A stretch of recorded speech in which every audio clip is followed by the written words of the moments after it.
A very good evening to everyone. আশা করছি আমার সমস্ত দর্শক বন্ধুরা খুব ভালো আছে।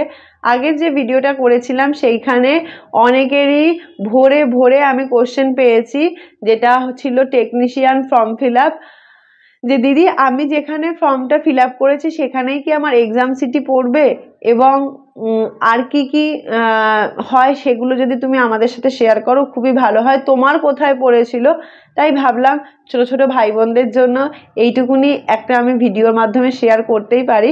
পুরোটাই এটা আমার এক্সপিরিয়েন্স শেয়ার করছি। আমি এইবার মানে 2024-এ রেলওয়ের যে কটা এক্সাম হয়েছিল, সবার ফার্স্টে CN01 ALP, CN02 টেকনিশিয়ান, তারপরে যেটা RPF ছিল মানে CN01 দিয়ে RPF ছিল না, ফার্স্টে সাব ইন্সপেক্টর ছিল, তারপরে RPF ছিল, CN03-তে ছিল জুনিয়র ইঞ্জিনিয়ার, আর এবং তারপরে ছিল CN04 ছিল হলো আমাদের NTPC, CN05ও ছিল NTPC, বাট ওটা ছিল HS লেভেল। তারপরে CN06 কি ছিল আমার মনে পড়ছে না, CN06-এ ছিল হচ্ছে যে প্যারামেডিকেলে যারা আছে তারা, CN07-এ ছিল যারা কালচারাল প্রোগ্রামে রয়েছে, এবং CN08 হলো গ্রুপ ডি। এই সবকটা পরীক্ষার মধ্যে আমি ALP technician, RPF, sub inspector, junior engineer আর হচ্ছে NTPC সবকটাই দিয়েছি, মানে 6টা এক্সাম আমি দিয়েছি। প্যারামেডিক্যাল তো আমার ডিপার্টমেন্টের না, সেটা আমি দিইনি, এবং আন্ডার গ্র্যাজুয়েট গ্রুপ ডি সেগুলোও হয়তো আর দিতে পারবো না, কারণ এখন তো চেন্নাইতে শিফট করে গেছি। আমার যে এই 6টা এক্সাম হয়েছে, এই 6টা এক্সামের মধ্যে 6টা এক্সামই আমার পড়েছিল কল্যাণী আইডিয়াল কলেজে। আমার বাড়ির থেকে ওটাই সব থেকে কাছের সেন্টার, এবং আমাকে সেই সেন্টারেই ফেলা হয়েছিল।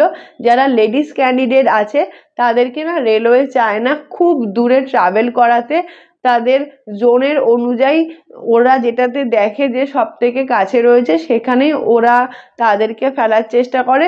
যেহেতু রানাঘাট থেকে অনেক ক্যান্ডিডেটকেও কিন্তু আমাদের কল্যাণীতে ফেলেছে, এবং এর পরের যে জোনটার থেকে ভাবো শ্যামনগর বা তারও পর থেকে ব্যারাকপুর, এবং এর পরের যে জোনটার থেকে সেগুলো সবই TCS গীতবিতানে ফেলে।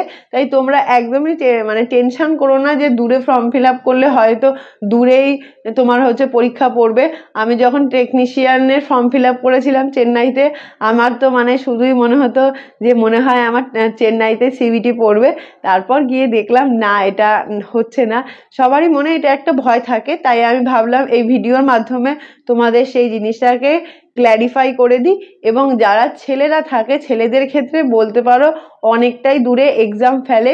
যেমন ALPর ক্ষেত্রে আমাদের ছেলেদের বেশিরভাগের এক্সাম পড়েছিল ভুবনেশ্বরে, আর কিছু জনের মনে হয় বিহার নাকি আর একটা কোনো একটা জায়গায় পড়েছিল, আমার এক্স্যাক্ট মনে নেই, বাট ভুবনেশ্বরে অনেক ছেলের পড়েছিল।